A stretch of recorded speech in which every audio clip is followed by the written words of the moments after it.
안녕하십니까. 오늘은 고린도서 4장입니다. 새 언약의 사역은 매우 놀라운 결과를 가지고 오는데 그것은 사람에게서 하나님의 영광이 나타나게 하는 겁니다.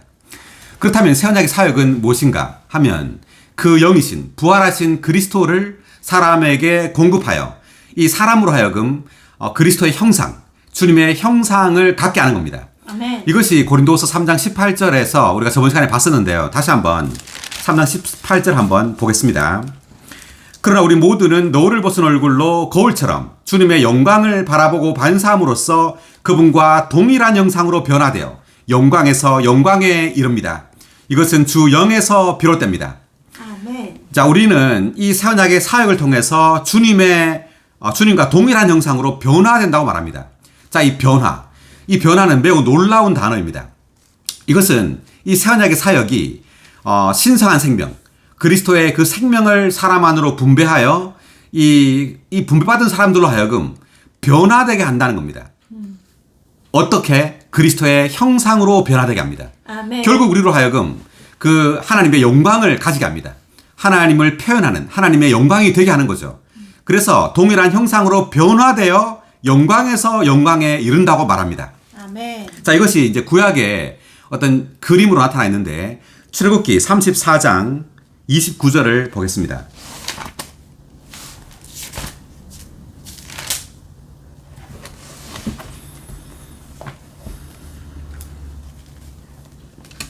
자, 읽어볼까요? 모세가 시나이 산에서 내려올 때에 모세의 손에는 증거판 2개가 들려 있었다. 여호와께서 모세와 말씀을 나누셨으므로 모세의 얼굴 피부가 빛났으나 모세는 그것을 알지 못하였다. 모세의 손에 증거판 2개, 십계명입니다. 자, 십계명을 이제 가지고 있었는데 여호와께서 모세와 말씀을 나누셨으므로 모세의 얼굴 피부가 빛났다. 자, 이 말은 이 하나님의 말씀이 모세 얼굴을 빛나게 했다는 뜻입니다. 자, 우리가 신약 시대에 우리는 주님의 말씀, 이 주님의 말씀으로 조성되고 주님의 말씀에 의해서 적셔짐으로 우리의 얼굴도 빛나는 거죠. 아멘. 자, 이때는 모세의 얼굴 피부, 바깥의 얼굴 피부가 빛났지만 이제는 우리의 속에서 빛나게 됩니다. 자, 이러한 빛남은 잠시 있다가 없어지는 그러한 빛남이 아니라 영원토록 지속되는 빛남입니다. 아멘. 그러므로 이 새 언약의 사역은 그리스도의 말씀을 공급함으로 믿는 이들로 하여금 하나님의 영광, 하나님의 그 형상을 갖게 하는 거죠. 이것이 바로 새 언약의 사역입니다. 마태복음 17장을 한번 보겠습니다. 17장 2절. 변형산이죠. 그들 앞에서 변형되시니 그분의 얼굴은 해와 같이 빛나고 옷은 빛과 같이 희어졌다. 그들 앞에서 변형되시니 이제 주님께서 변형되시는 장면인데 그분의 얼굴, 예수님의 얼굴이 해와 같이 빛났다고 말하고 옷은 빛과 같이 희어졌다고 말합니다. 자, 구약에서는 모세 얼굴이 빛났죠. 근데 신약에서는 이제 예수님의 얼굴이 이렇게 해처럼 빛났습니다. 자, 이것은 바로 변화입니다. 우리 속에서부터 신진대사적인 변화가 일어난다는 거죠. 그래서 마침내 우리의 몸에까지 이러한 변화가 발생해서 영과 혼과 몸 전체가 이제 주님의 형상으로 변화되는 것. 자, 이것이 바로 신약의 사역이 하는 일입니다. 아멘. 자, 그래서 마태복음 17장 2절에서는 주님의 얼굴이 이제 빛나는 이 변형의 모습을 보여주었고요. 이제 고린도서 3장 18절에서는 이제 믿는 이들이 새 언약의 사역으로 말미암아 이제 주님의 형상으로 변화된다는 것을 말하고 있는 겁니다. 자, 우리가 바로 이렇게 이제 주님의 형상으로 새 언약의 사역을 통하여 이제 빛나고 변화되고 있습니다. 아멘. 할렐루야! 아멘. 자, 오늘 4장 1절부터 보겠습니다. 그러므로 우리가 긍휼을 받아 이 사역을 받았으니 우리는 낙심하지 않습니다. 자, 다시 한번. 그러므로 우리가 긍휼을 받아 이 사역을 받았으니 우리는 낙심하지 않습니다. 긍휼을 받아 이 사역을 받았다라고 바울이 말하죠. 그러므로 이 사역은 바울로부터 나온 것이 아닙니다. 바울도 받았다는 말이죠. 그래서 긍휼에 의해서 바울은 이 사역을 받았다고 말합니다. 그리고 이 사역이라 말할 때 이 사역은 단수입니다. 단수 사역이라는 단어가 써 있는데 이것은 유일한 사역이라는 것을 의미하는데 사도행전 1장 17절을 한번 펴보겠습니다.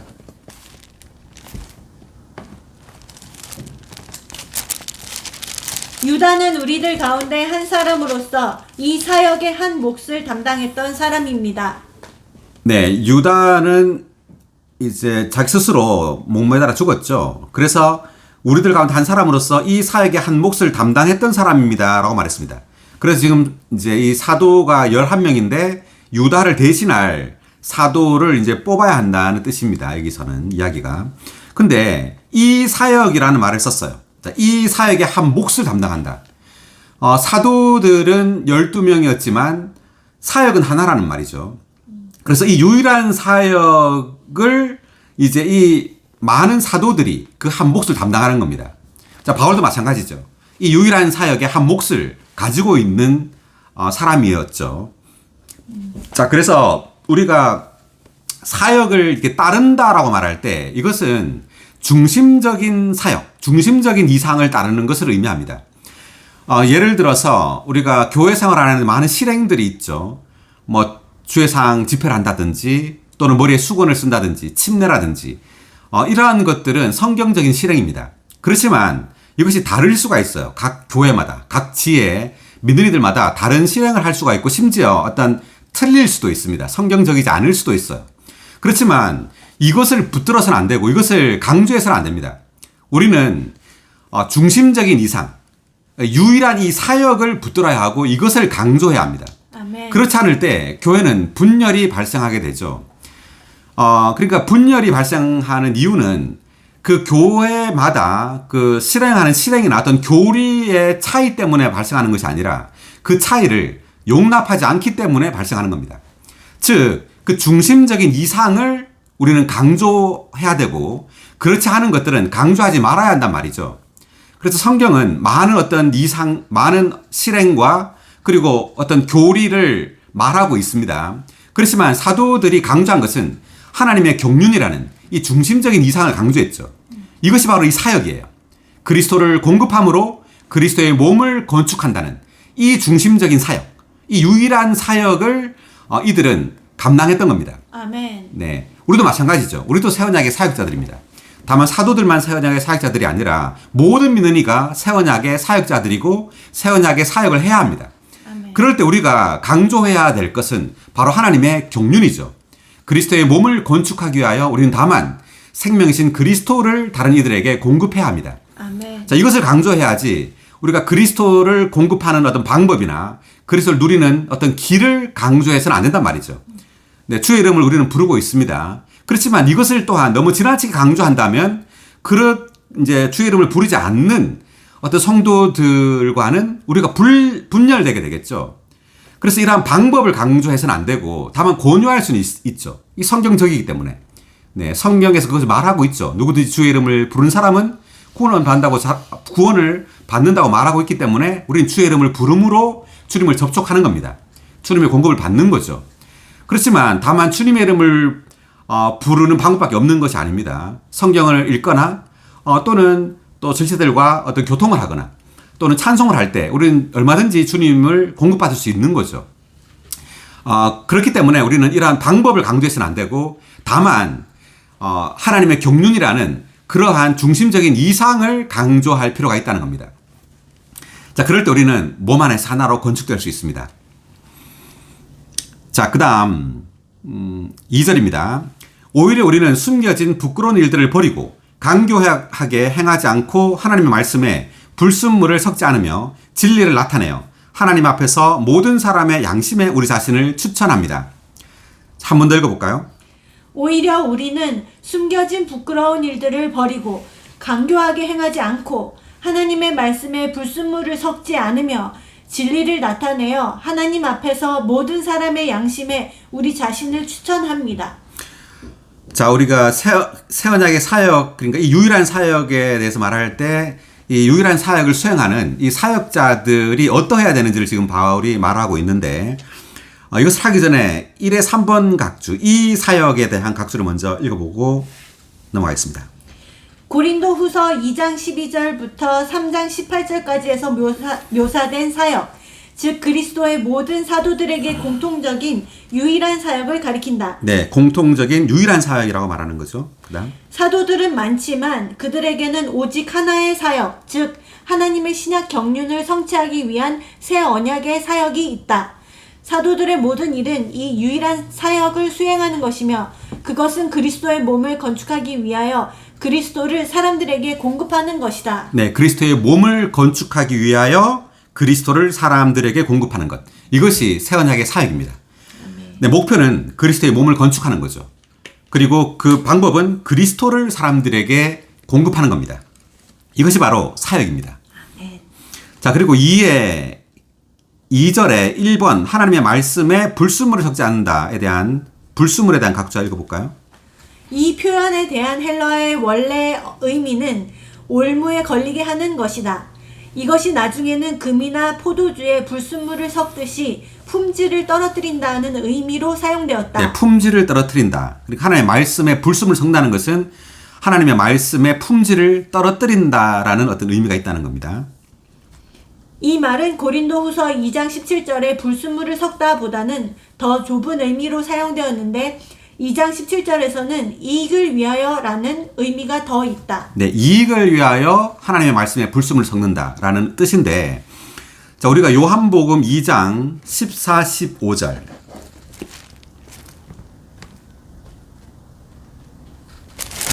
그런데 예수님께서 성전 안에서 소와 양과 비둘기를 파는 사람들, 그리고 앉아서 돈 바꾸어 주는 사람들을 보시고 노끈으로 채찍을 만드셔서 그들 모두를 양과 소와 함께 성전에서 내쫓으시고 돈 바꾸어 주는 사람들의 돈을 쏟으시고 탁자를 뒤엎으셨다. 주님께서 성전에 오셨습니다. 오셨는데 성전 안에서 이제 소, 양, 비둘기, 이제 이것은 재물들이죠. 이제 재물들을 파는 사람들이 성전 안에 있었습니다. 그래서 여기 앉아가지고 이제 돈 바꿔주는 사람들, 그러니까 이것을 팔고 이제 돈을 버는 사람들이죠. 자, 이런 사람들을 보고 주님께서 어떻게 하셨냐면 노끈으로 채찍을 만들어서 그들 모두를 양, 소 함께 성전에서 내쫓으셨습니다. 그리고 돈 바꿔주는 사람들의 돈을 쏟으시고 탁자를 뒤엎으셨어요. 그러니까 주님께서 지금 몹시 화가 난 거죠. 자, 왜냐하면 이 지금 성전으로 대표되는 이 그 교회, 종교가 된 겁니다. 그러니까 이것이 타락했다는 것을 의미합니다. 자, 우리의 교회 생활도 마찬가지인데 이렇게 교회 안에 세상, 어떤 물질, 이 돈에 대한 이러한 타락한 이러한 것들이 들어올 때 교회는 오염된다는 말입니다. 그럴 때 이제 하나님의 말씀에 불순물이 이제 섞여지는 거예요. 그러니까 돈을 벌기 위해서, 이익을 얻기 위해서 하나님의 말씀을 자신의 이익을 위해서 어떤 왜곡되게 말을 한다거나 어떤 불순물을 넣어서 품질을 떨어뜨리는 거죠. 주님의 말씀에 어떤 권위를 떨어뜨린다거나 이렇게 할 수 있다는 겁니다. 자, 한 말씀을 더 보면 디모데전서 6장 5절. 또 생각이 썩어 진리를 잃어버림으로써 경건을 이익의 수단으로 생각하는 사람들 사이에 끊임없는 논쟁이 나오는 것입니다. 생각이 썩었다는 겁니다. 생각이 썩어 진리를 잃어버림으로써 경건을 이익의 수단으로 생각하는 사람들 사이에 끊임없는 논쟁이 나오는 것입니다. 그러니까 그 고린도서 4장 2절에 보면은 그 숨겨진 부끄러운 일들을 버리고 강교하게 행하지 않고 하나님의 말씀에 불순물을 섞지 않으며 진리를 나타내어라고 말합니다.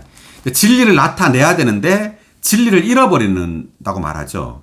그러니까 생각이 썩었기 때문에 진리를 붙잡지 않고 불순물을 넣어가지고 진리를 잃어버린다고 말했습니다. 네, 그래서 경건을 이익의 수단으로 이렇게 사용한다는 겁니다, 사람들이. 그래서 우리의 교회 생활을 할 때도 이것을 주의해야 되는데, 우리가 성도들 어떤 헌금이나 이러한 것을 가지고 뭐 어떤 사업을 한다거나 또 어떤 그 세상적인 어떤 일을 위하여 이러한 성도들로 하여금 어떤 돈을 뭐 이렇게 뭐라 할까요? 뭐 빌린다거나, 자, 이러한 것을 할 때 교회는 타락하게 돼요. 네, 그래서 주님은 요한복음 2장에서 이러한 탁자를 막 뒤엎으셨죠. 다 쫓아내고. 그래서 교회는 순수해야 합니다. 아멘. 네, 세상적이거나 물질적인 것들이 교회 안에 들어와서는 안 돼요. 그렇지만 오늘 많은 교회들은 이러한 세상적이고 물질적인 것들이 교회 안에 많이 들어와 있죠. 그래서 교회를 뭐 돈을 주고 사고 팔고 이러한 일들이 실제로 벌어지고 있습니다. 네, 이래서는 안 된단 말이고, 특별히 이제 새 언약의 사역자들은 하나님의 말씀을 순수하게 전파할 필요가 있고요. 또 진리를 나타낸단 말은 그들의 삶을 통해서 진리가 나타난다는 말입니다. 그 진리의 실제가 그들의 삶을 통해 나타난단 말이죠. 그래서 그들은 실제이신 이 진리이신 그리스도를 실제 생활을 통하여 살아낸 사람들입니다. 언약의 사역자들은. 그리고 하나님의 말 앞에서 모든 사람의 양심에 우리 자신을 추천합니다 라고 말했는데, 양심이라는 말을 썼는데, 이것은 그러니까 이 양심이 순수하단 말이에요. 맑고 투명하단 말입니다. 그래서 부끄럽지 않은 생활을 했단 말이죠. 하나님 앞에서, 그리고 사람 앞에서도 마찬가지로. 그래서 양심에 우리 자신을 추천한다. 부끄러움이 없다는 말입니다. 양심에 있어서, 그들의 생활과 일에 있어서 부끄러움 없는 그러한 생활과 일을 했다는 말이에요. 자, 사도행전 24장 16절.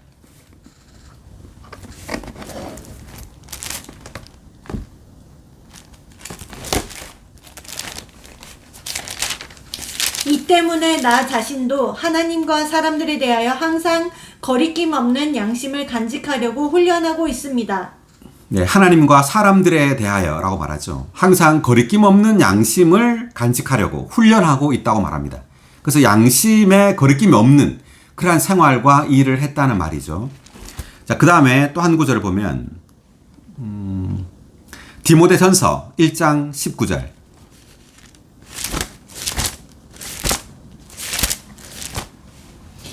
믿음과 선한 양심을 가지십시오. 어떤 사람들은 이것들을 버렸고 믿음에 있어서는 파선하였습니다. 네, 믿음과 선한 양심을 가지라고 말합니다. 어떤 사람들은 이 양심을 버렸다는 말이죠. 그런 믿음에 있어서는 파선하였다고 말합니다. 그래서 양심과 믿음이 아주 밀접한 관련이 있어요. 우리의 양심이 더럽혀지면 우리의 믿음도 파선한단 말입니다. 네, 그래서 우리는 이러한 세상적이고 어떤 물질적인 것에 현혹돼서는 안 되고, 이러한 것들을 교회 안에 가지고 와서는 안 됩니다. 우리 양심은 아주 민감해야 된단 말이죠. 그 다음 3장 9절. 디모데전서 3장 9절. 순수한 양심으로 믿음의 비밀을 간직한 사람이어야 합니다. 네, 순수한 양심, 그리고 믿음의 비밀을 간직한 사람이어야 합니다. 그래서 믿음을 말할 때 바울은 양심을 함께 언급하고 있습니다. 그 다음에 4장 2절. 그러한 가르침은 양심의 불도장이 찍혀 거짓말하는 사람들의 위선에서 나오는 것이다. 양심의 불도장이 찍혔다. 감각이 없게 됐단 말이죠. 그래서 거짓말을 한다는 말입니다. 거짓말하는 사람들의 위선에서 나오는 것입니다. 그래서 교회 안에서 우리는 많은 거짓말을 할 수가 있어요. 양심에 이렇게 불도장이 찍혔을 때, 그래서 많은 이런 위선적인 사람들은 많은 거짓말을 해요. 그런데도 양심의 가책을 받지 않는 거죠. 여기 2의 3번 각주 읽어볼까요? 위선적인 거짓말쟁이들의 양심은 뜨거운 쇠로 불도장이 찍힌 것처럼 그 감각을 잃어버렸다. 이 책은 양심을 대단히 강조한다. 교회 생활 안에서 시기나 불화와 반대되는 사랑은 선한 양심에서 나온다. 선한 양심을 버린 사람들은 믿음에 있어서 파선한 것이다. 교회 안에서 봉사하는 사람들은 순수한 양심으로 믿음의 비밀을 간직해야 한다. 네. 그러니까 교회 안에서 봉사하는 사람들은 순수한 양심으로 믿음의 비밀을 간직해야 한다. 그러니까 교회 안에 우리가 어떤 양심이라는 것은 옳고 그름을 판별하는 어떤 그런 기능을 가지고 있죠. 그런데 우리의 양심에 있어서 이렇게 무감각하다면 영적인 것에 있어서 어떤 옳고 그름 또는 세상적인 기준에서 옳고 그름을 이제 잃어버린단 말이에요. 네, 그럴 때 교회는 하락하게 됩니다. 계속 읽어보면 선하고 순수한 양심을 지키는 것은 양심의 기능을 예민하게 지키는 것이다. 이렇게 할 때 우리는 미혹시키는 거짓말쟁이들의 귀신적이고 위선적인 가르침에서 벗어나 보호받을 것이다. 우리는 순수한 양심을 반드시 가져야 합니다. 우리가 새 언약의 사역자들로서 순수한 양심으로 성도들을 대해야 되죠. 그리고 모든 어떤 물질이나 어떤 교회의 어떤 일에 있어서 반드시 우리는 그 양심이 순수해야 합니다. 아멘. 그렇지 않을 때 우리는 교회 안에서 많은 일을 한다 할지라도 어떤 많은 행사나 어떤 복음 전파나 어떤 교회 안에 많은 수많은 일에 열심히 할지라도 교회는 건축되지 않죠. 오히려 교회는 분열될 겁니다. 그 사람으로 인해서. 자, 돌아와서 자 2절에 진리를 나타내어라는 말이 있는데 진리에 대한 각주를 한번 읽어보겠습니다. 여기서 진리는 하나님의 말씀을 의미하는 또 다른 표현이다. 진리는 실제를 의미하며 하나님의 말씀에 계시된 모든 참된 것들, 즉 주로 하나님의 모든 것의 실제이신 그리스도를 가리킨다. 네, 진리는 실제를 나타낸다는 말이죠. 실제이신 그리스도를 가리킨다고 말합니다. 그래서 진리를 나타낸다는 것은 우리의 생활을 통해서 또 우리의 존재를 통해서 그리스도가 표현된단 말이에요. 그래서 현역의 사역자들은 어떤 일을 하든지 또는 어떤 사람과 만나고 어떤 생활을 할 때도 이 사람을 통해 진리가 나타났어요. 꼭 어떤 그 복음을 전하지 않는다 할지라도 우리는 그 사람을 통해 사람들은 그리스도의 어떠함을 볼 수 있었단 말이죠. 네. 여기까지 읽고요. 그 다음 3절 보겠습니다. 우리의 복음이 가려져 있다면 그것은 멸망하는 이들에게 가려져 있는 것입니다. 자, 우리의 복음이 가려져 있다면 그것은 멸망하는 이들에게 가려져 있다고 말했는데 3의 1번 각주, 복음이 가려져 있다면에 대한 각주를 볼까요? 옛 관념들, 특히 율법에 관한 관념들로 가려진 것을 가리킨다. 원칙적으로 철학, 종교, 문화적인 전통 등과 같이 사람들이 그리스도의 복음을 깨닫지 못하도록 방해하는 것은 어떤 것이든지 너울이다. 그러니까 철학, 어떤 종교, 문화적인 전통 이런 것들이 외적으로는 다 좋은 거예요. 그렇지만 이것으로 인해서 복음이 가려진다는 거죠. 계속. 따라서 우리는 그리스도를 전파할 때 반드시 사람들의 너울을 벗겨야 하는데 이것은 바로 사진을 찍을 수 있도록 렌즈의 덮개를 벗기는 것과 같다. 네. 그다음 4절.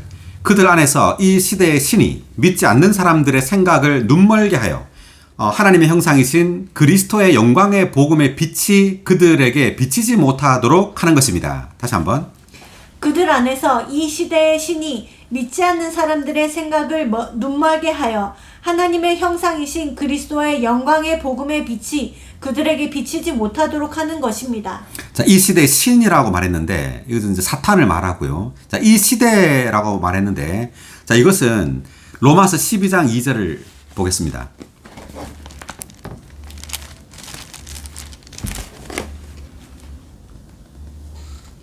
여러분은 이 시대를 본받지 마십시오. 오직 여러분은 생각이 새로워짐으로 변화되어 하나님의 선한 뜻, 하나님께서 기뻐하시는 뜻, 하나님의 온전한 뜻이 무엇인지 분별하도록 하십시오. 자, 이 시대를 본받지 마십시오 라고 말했는데 이 시대가 무엇을 의미하는지 2의 1번 각주를 보겠습니다.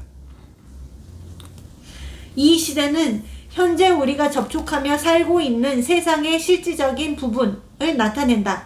한편 사탄의 악한 체계인 세상은 하나님 밖에 있는 모든 사람들과 일들과 사물들의 구성체이다. 그러니까 이 세상을 말하는 거죠. 사탄의 악한 체계가 이제 세상인데 이 세상은 하나님 밖에 있는 모든 사람들과 일들과 이제 사물들을 구성한단 말입니다. 사물들의 구성체이다. 그다음. 이것은 바울 시대의 종교적인 세상을 언급하는 갈라디아서 6장 14절에서와 같이 세속적인 일뿐만 아니라 종교적인 일들도 포함한다. 그러니까 이 세상이라고 할 때 이것은 세속적인 세상을 가리킬 뿐만 아니라 종교적인 세상도 포함하는 거예요. 그러니까 종교가 곧 세상이라는 것을 의미합니다. 계속. 이 사탄적인 세상은 그 자체의 특별한 모형, 특징, 유행, 양식, 경향을 가진 많은 다른 시대들로 구성된다. 우리가 현재 우리 앞에 나타난 시대를 버리지 않는다면 세상을 버릴 수 없다. 이 시대를 본받는다고 했는데 이 본받는 것은 왜 그러냐면 이 시대에 신이 있기 때문입니다. 이 신이 바로 사탄인데 사탄이 사람들의 생각을 눈멀게 했다고 말해요. 그래서 우리는 생각이 새로워질 필요가 있다고 지금 로마서에서 말하고 있는 거죠. 자, 다시 돌아와서 보면은 에베소서 2장 2절 한 번 더 보겠습니다.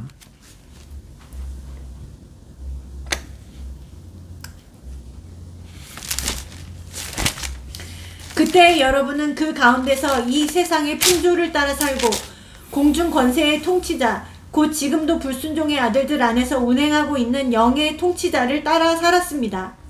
그러니까 이 시대 이 세상의 풍조를 따라 살고 공중의 권세를 잡은 통치자 사탄입니다. 곧 지금도 불순종의 아들들 안에서 운행하고 있는 영, 그러니까 불순종의 아들들이 이제 믿지 않는 이들이죠. 세상 사람들입니다. 불순종의 아들들 안에서 운행하고 있는 영. 그러니까 이것이 사탄인데, 사탄이 불순종의 아들들 안에서 운행하고 있다고 말하죠. 자, 이 사탄에 의해서 복음이 이제 가려진다는 말이죠. 다시 돌아와서. 그래서 이 시대의 신이 믿지 않는 사람들의 생각을 눈멀게 하여 하나님의 형상이신 그리스도의 영광의 복음의 빛이 그들에게 비치지 못하도록 하는 것입니다. 그러니까 복음은 그리스도가 그 초점입니다. 그리스도의 영광의 복음이라고 말하죠. 그래서 사도들이 복음을 전파할 때 그리스도를 전파한 거예요. 그러니까 그리스도의 영광을 이 복음을 통하여 전파했던 겁니다. 그래서 이것을 그리스도의 영광의 복음의 빛이라고 말했는데, 이 빛은 이 복음이 어떤 교리나 어떤 철학이나 그리고 이론이 아니라 실제를 가지고 있었다는 것을 의미합니다. 아멘. 빛이라는 것은. 그래서 우리 요한복음 1장 4절을 보면 볼까요?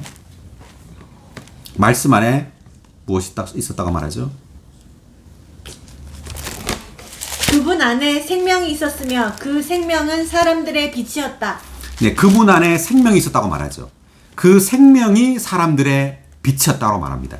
그러므로 이 복음에는 빛이 있는데, 왜냐하면 이 복음 안에 무엇이 있기 때문에? 생명. 네, 생명이 있기 때문이에요.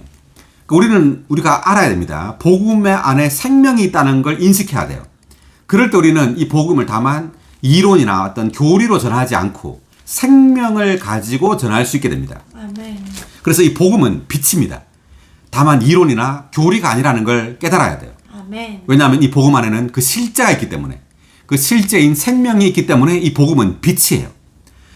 할렐루야. 할렐루야. 아멘. 자, 우리 마태복음 4장 16절.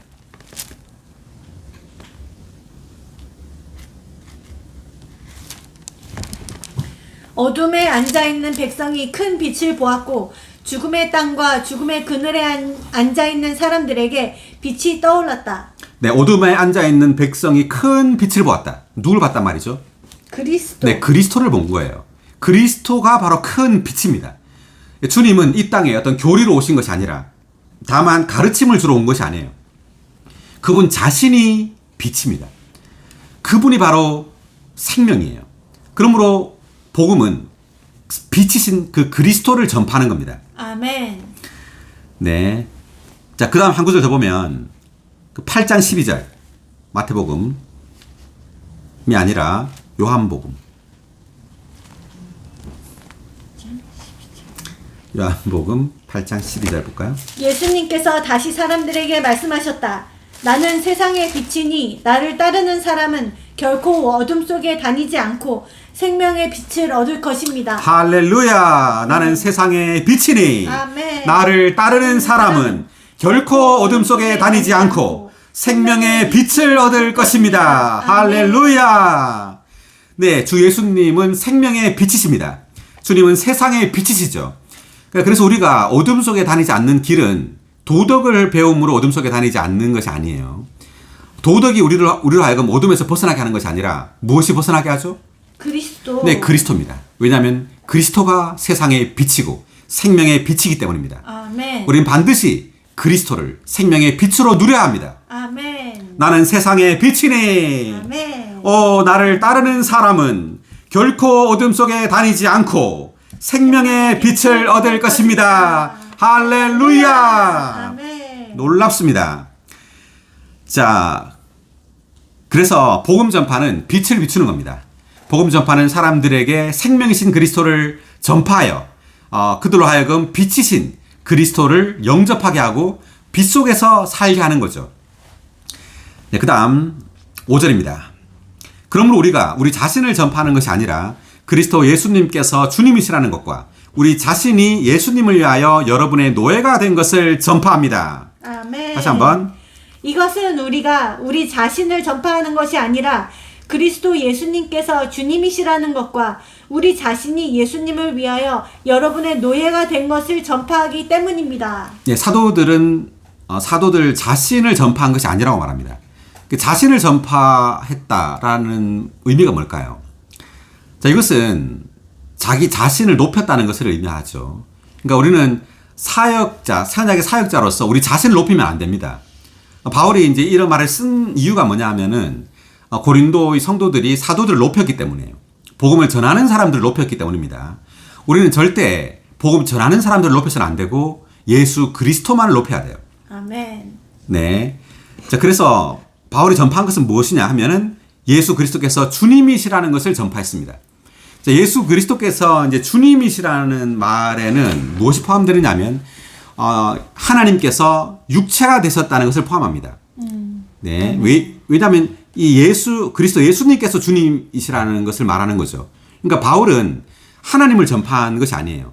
다만 구약에 있는 여호와 하나님, 하늘에 계신 하나님을 전파한 것이 아니라 이 하늘에 계신 여호와 하나님이 사람으로 이 땅에 예수로 오셨다는 걸 전파한 겁니다. 아멘. 네, 하나님이 성육신되어 오셨다는 것을 전파한 거죠.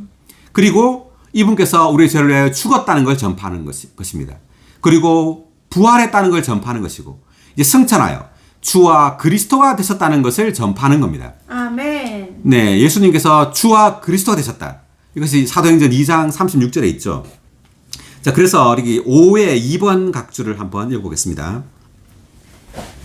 그리스도 예수님께서 주님이시라는 것은 그리스도께서 만물 위에 계셔서 영원히 찬양을 받으실 하나님이시라는 것과 영원한 말씀께서 육체가 되시어 사람이 되신 것과 네, 먼저 예수께서 하나님이시라는 것.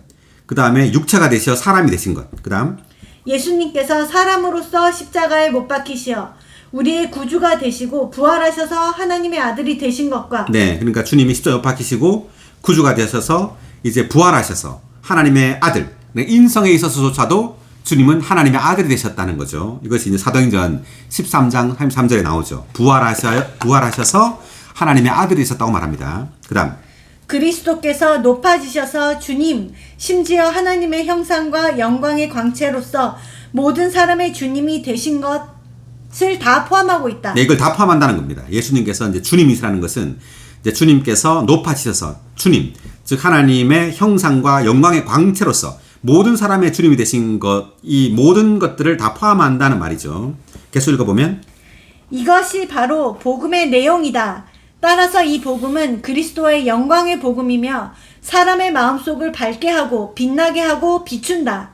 사람의 마음이 어떤 것으로 가려지거나 이 시대의 신, 곧 사탄에 의해 눈멀지 않는다면 사람은 복음의 빛을 볼 수 있다. 할렐루야. 네. 네, 그러므로 복음은 전적으로 그리스도 예수님이 바로 초점입니다. 이것은 이 그리스도 예수께서 바로 이 모든 과정, 성육신과 인생과 죽음과 부활, 승천의 과정을 거쳐 바로 주가 되셨다는 것. 이것이 복음의 내용이라는 거죠. 아멘. 네, 그 다음 이제 우리 자신이 예수님을 위하여 여러분의 노예가 된 것을 전파합니다. 라고 말했습니다. 그러니까 이 복음을 전파한 이 사도들, 이 사역자들은 하나님의 노예일 뿐만 아니라 누구의 노예라고요? 여러분. 예, 여러분의 노예, 즉 믿는 이들, 성도들의 노예라는 것을 전파했다는 말이죠. 그러니까 자신을 높이지 않고 이 사도들은 성도들의 노예로서 처신했다는 의미입니다. 아멘. 그래서 이 주님과 이제 대조되는 이 단어 노예라는 단어를 쓰므로 자신들을 낮추었죠. 그래서 오늘날 많은 사역자들은 자신을 높이고 그리고 자신이 이게 사람들의 어떤 영광을 얻으려고 합니다. 어떤 지위를 얻으려고 하고. 자, 이것은 이 바울, 이 시대의 어떤 바울과는 완전히 다른 거죠. 이 시대의 사역자들은, 그 시대의 이 바울과 같은 이런 사역자들은 자신들을 노예로서 성도들을 섬기는, 그러한 사람으로서 자신들을 이렇게 언급하고 있습니다. 아멘. 그래서 이제 두 가지를 전파했다고 말하죠. 그리스도 예수님께서 주님이시라는 것. 그리고, 사도들 자신이 예수님을 위하여 성도들의 노예가 된 것을 전파했다고 말하고 있습니다. 그 다음 6절. 왜냐하면 어두운 데서 빛이 빛이라고 말씀하신 그 하나님은 우리 마음 속에 빛을 비추시어 예수 그리스도의 얼굴에 있는 하나님의 영광을 아는 지식을 밝히신 분이시기 때문입니다. 아멘. 다시 한번. 왜냐하면 어두운 데서 빛이 빛이라고 말씀하신 그 하나님은 우리 마음속에 빛을 비추시어 예수 그리스도의 얼굴에 있는 하나님의 영광을 아는 지식을 밝히신 분이시기 때문입니다. 어두운 데서 빛이 빛이라. 이것을 어디서 하나님께서 말씀하셨죠? 창세기 1장 3절이죠. 보겠습니다. 주께서 말씀하셨다. 빛이 생기라. 그러자 빛이 생겼다. 네, 하나님께서 창세기에서 말씀하셨습니다. 빛이 생기라고 말씀하셨죠. 그러므로 이 하나님의 말씀이 곧 빛이라는 말이고, 또한 이 빛은 그리스도입니다. 여기 볼 때 이 빛이 바로 그리스도죠. 네, 그래서 하나님의 말씀도 그리스도고 빛도 그리스도입니다. 그러니까 우리가 말씀을 접할 때 우리는 빛을 보게 되는데, 이 빛을 본다는 말은 그리스도를 본다는 말이에요. 우리는 그리스도를 계시받을 때 빛을 보는 거예요. 아멘. 어둠에서 빛으로 옮겨지게 되는 겁니다. 네, 자,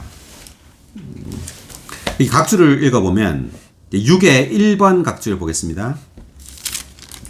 이것은 앞절에서 언급한 것을 설명한다. 사도들은 그리스도께서 주님이시라는 것을 전파했고 자신들이 믿는 이들의 노예가 된 것을 전파했다.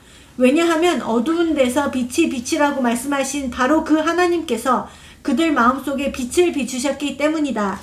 하나님께서 우주 가운데 빛을 비추심으로 옛 창조물이 산출되었다. 네, 그러니까 창세기에서는 하나님께서 물질적인 어떤 빛을 비추신 거예요. 비추심으로 옛 창조가 산출되었죠.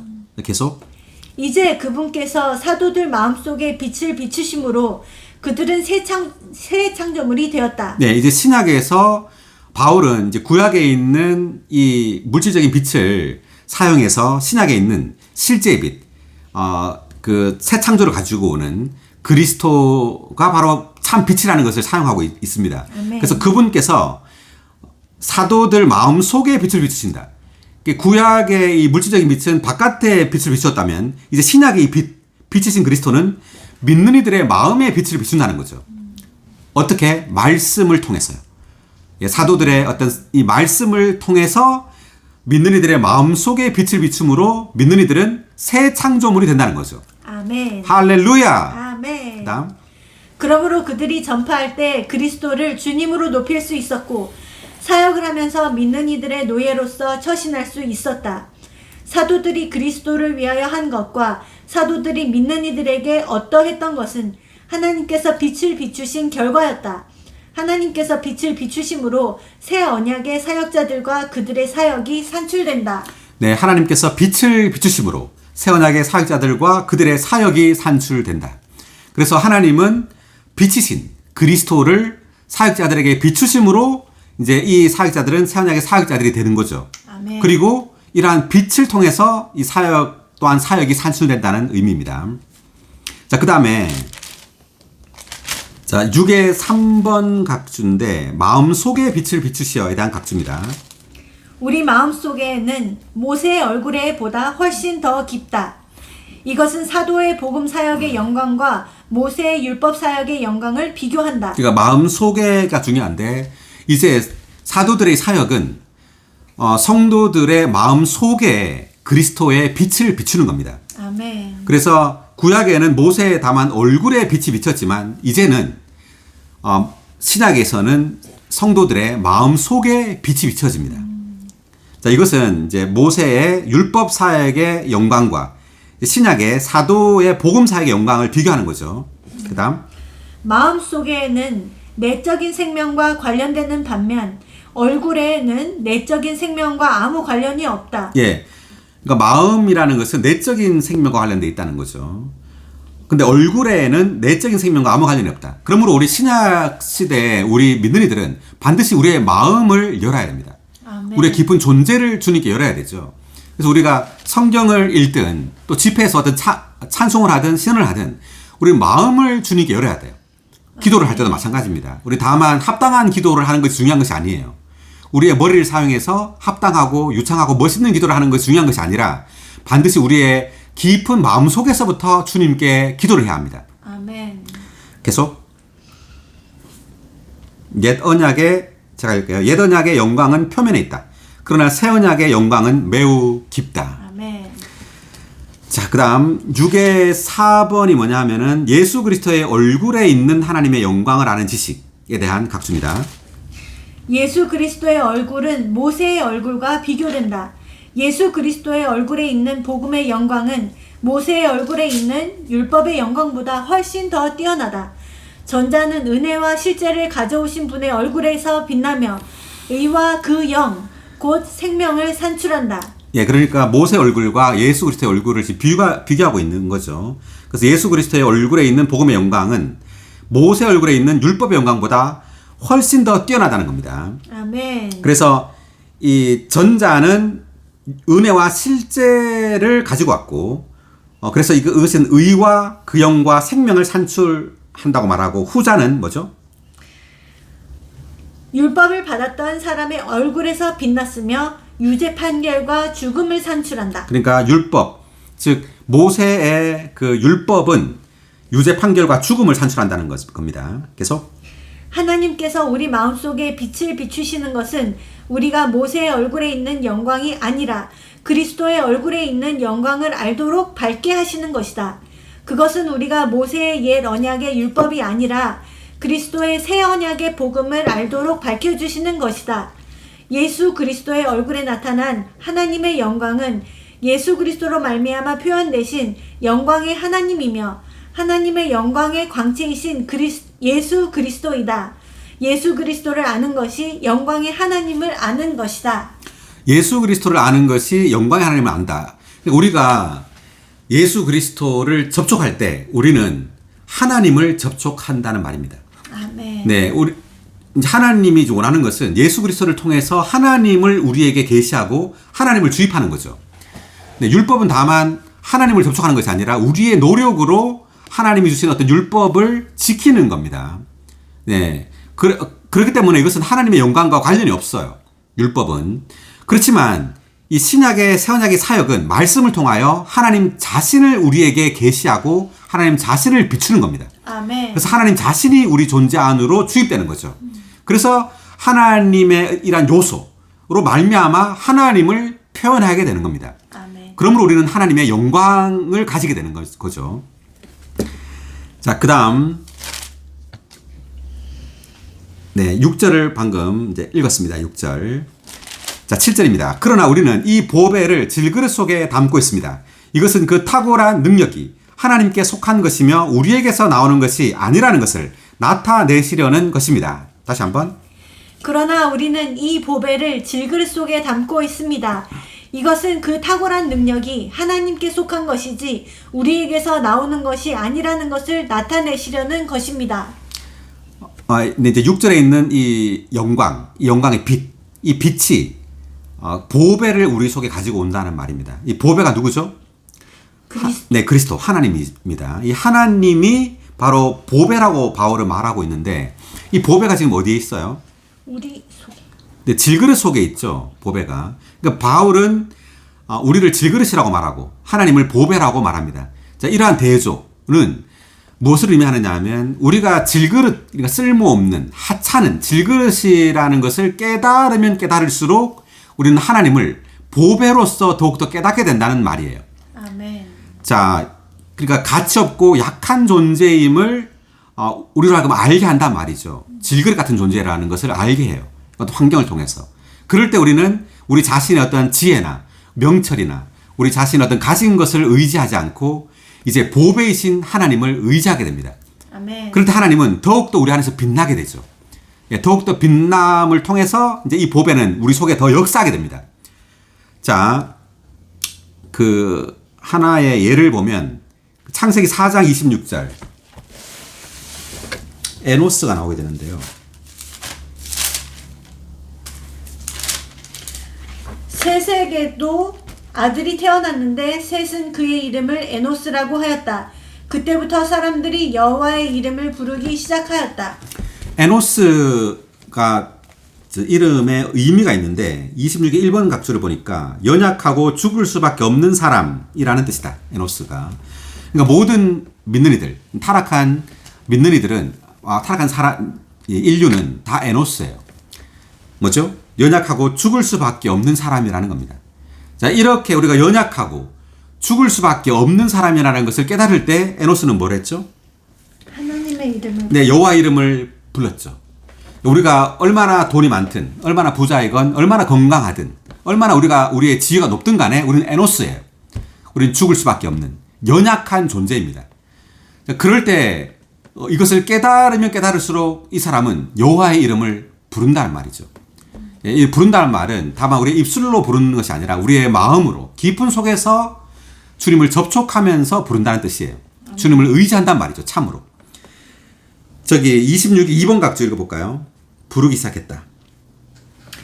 히브리어로는 크게 부르다, 외치다, 즉 들을 수 있게 외치다를 의미한다. 사람들은 자신의 삶이 허무하다는 것과 자신이 연약하며 죽을 수밖에 없다는 것을 깨달았기 때문에 자연스럽게 여호와 곧 영원하신 분의 이름을 부르기 시작하였다. 네, 여기 보니까 사람들은 자신의 삶이 허무하다는 것, 그리고 자신이 연약하여 죽을 수밖에 없다는 것을 깨달았기 때문에 자연스럽게 여호와 곧 영원하신 분의 이름을 부르기 시작하였다라고 말하죠. 그래서 우리는 사람들에게 이것을 깨닫게 해줘야 돼요. 근데 많은 사람들은 잘 못 깨닫죠. 어떤 환경이나 어떤 죽음의 환경이 와도 잘 못 깨달아요. 자신이 얼마나 연약한 존재인지를. 우리가 이것을 깨달을 때 우리는 누구에게로 가야 되죠? 여호와 하나님께로 가야 합니다. 아멘. 네, 오직 하나님만이 우리를 붙들어 줄 수 있고 우리를 구원할 수 있다는 것을 깨달아야 합니다. 아멘. 계속. 비록 그들은 공허하고 약한 사람들이었지만 주님의 이름을 부름으로써 풍성하고 강하게 되었다.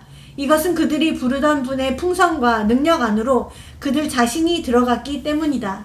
네, 우리가 주님의 이름을 부름으로 이러한 부름을 통해서 우리는 강하신 분, 풍성하신 그 여호와 안으로 우리가 들어간다는 거죠. 아멘. 네, 그래서 우리는 강해진다는 말입니다.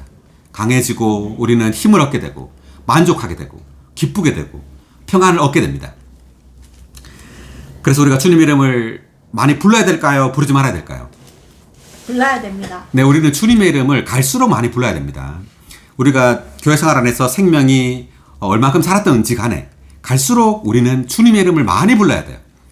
왜냐하면 우리는 갈수록 우리가 연약하고 죽을 수밖에 없다는 것을 더 깊이 깨닫기 때문입니다. 아멘. 자, 우리는 이 보배를 질그릇 속에 담고 있습니다. 이 보배, 우주의 보배입니다. 아멘. 놀랍습니다. 아멘. 예, 이 보배는 바로 하나님 자신입니다. 하나님 자신이 우주의 보배인데 이 보배가 지금 우리 안에 있습니다. 아멘. 할렐루야. 할렐루야. 네, 우리가 이 보배를 가지기 전에는 이 세상적이고 물질적인 것이 보배인 줄 알았죠. 그렇지만 우리가 이 보배를 가지고 이 보배를 누리면 누릴수록 알면 알수록 하나님 자신이 바로 보배라는 것을 알게 됩니다. 아멘. 이분이 우주 가운데 가장 놀랍고 가장 보배로운 분이십니다. 아멘. 자, 7의 1번 각주 읽어볼까요? 하나님께서 우리 마음속에 빛을 비추실 때 보배이신 영광의 그리스도께서 우리 안으로 들어오신다. 이분은 하나님의 체현으로서 우리의 생명과 모든 것이 되신다. 그러나 이 보배를 담고 있는 우리는 가치 없고 약한 질그릇들이다. 네, 이 보배를 담고 있는 우리는 가치 없고 약한 질그릇들이라고 말합니다. 지극히 귀한 보배가 가치 없는 그릇 안에 담겨 있다. 이런 사실로 말미암아 가치 없는 그릇들이 지극히 귀한 사역을 하는 새 언약의 사역자들이 되었다. 네, 그러니까 가치 없는 이러한 질그릇이 지극히 귀한 사역을 하는 새 언약의 사역자들이 된 것은 이 보배를 가졌기 때문이에요. 아멘. 그다음. 이러한 일은 부활 안에 있는 신성한 능력으로 성취되었다. 이 탁월한 능력은 분명히 하나님께 속한 것이지 우리에게서 나오는 것이 아니다. 네, 여기까지. 자, 그래서 7절 하반절 보니까 그 탁월한 능력이 하나님께 속한 것이며 라고 나오는데 이 탁월한 능력을 말한 것은 이 보배가 바로 하나님이신데 이 하나님의 이 탁월한 능력이 활동한다는 거죠. 네, 그래서 활동해서 우리로 하여금 십자가에 못 박힌 이러한 삶, 사도 사역자들의 이런 삶을 살게 한다는 겁니다. 아멘. 자, 빌립보서 4장 13절 볼까요?